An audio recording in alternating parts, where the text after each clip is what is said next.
Welcome to another Backchat Bite. Today I'm tackling the job of Premier. Here's my top tips for if I was in charge. Tip number 1, I'd cancel the Olympics. We don't need another $400 million or billions spent on infrastructure and sport. We've got babies and children living in tents. Families can't buy food for their children. More and more children are going to school without lunch. We cannot afford the Olympics socially and morally. It is wrong. This current generation is becoming increasingly vulnerable, and only a small sector of society, let's face it, are going to be able to afford tickets in 2032 anyway. We need to be spending money now on early intervention in Queensland health, early education, and with our disadvantaged children, especially our teens, not a sporting event in 2032. My second tip is, in our most disadvantaged areas, we need to run a breakfast, a lunch and a dinner club. 3.7 million Australian households experienced food shortages in the last 12 months, and we have over 750,000 Australian children living below the poverty line. And that's just below. That's not at the poverty line or just above. And again, this is dependent on what your definition of poverty is. Hungry children have heightened amygdalas, that fight or flight centre in the brain. They're not responsive to learning. And families that are struggling to feed their children are not able to focus on their child's well-being, their mental health, their emotional regulation or their education. They can't. They're too worried. They're too stressed about feeding their kids.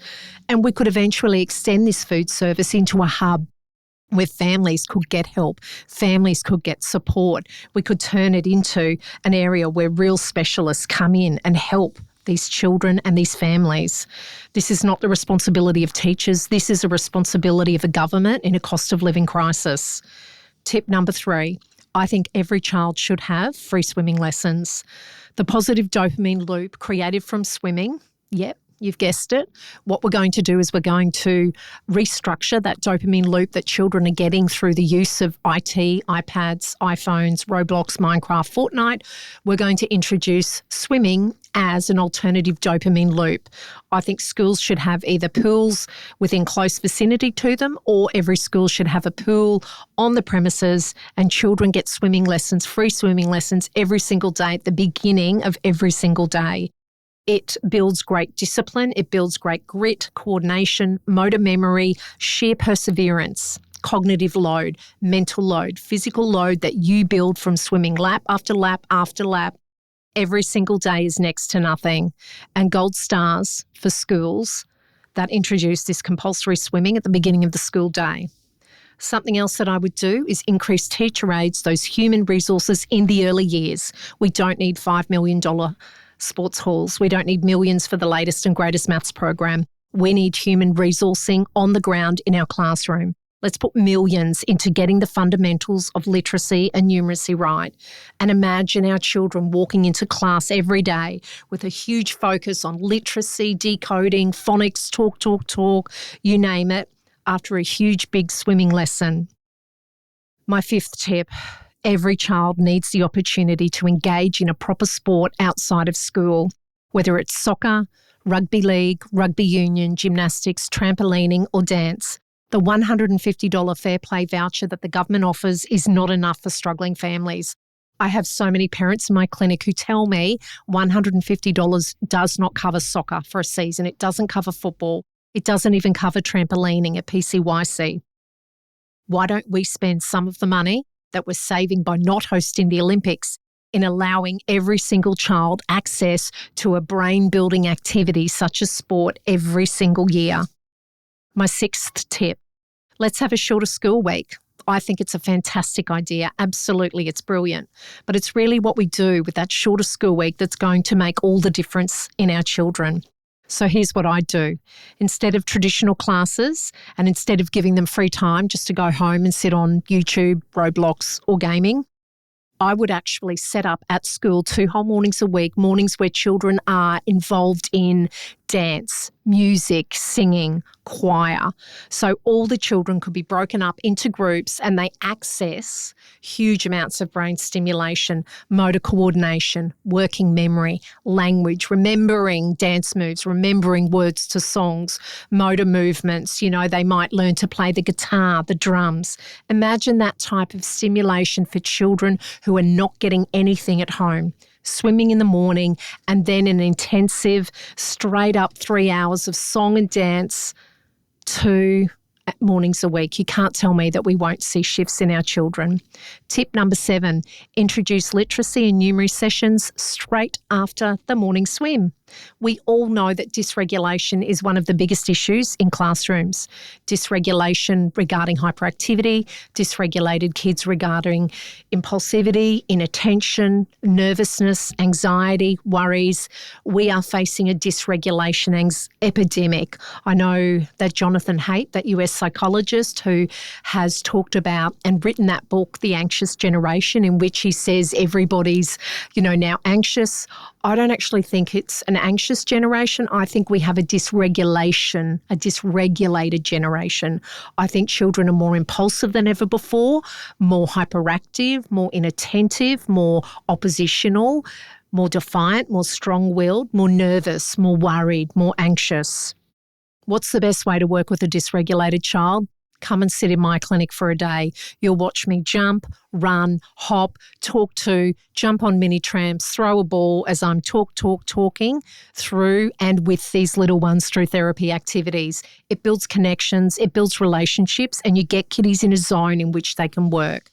Tip number 8, set up a specialised one-stop shop for children with neurodevelopmental needs. When I ask mums at Backchat what they think would help their family if they had to travel on this journey all over again, their top two is access to specialised therapists in one place and an access to expert medical specialists who know combination treatments well. One place where they could get expert early identification, treatment and intervention, not within a public system that is overloaded.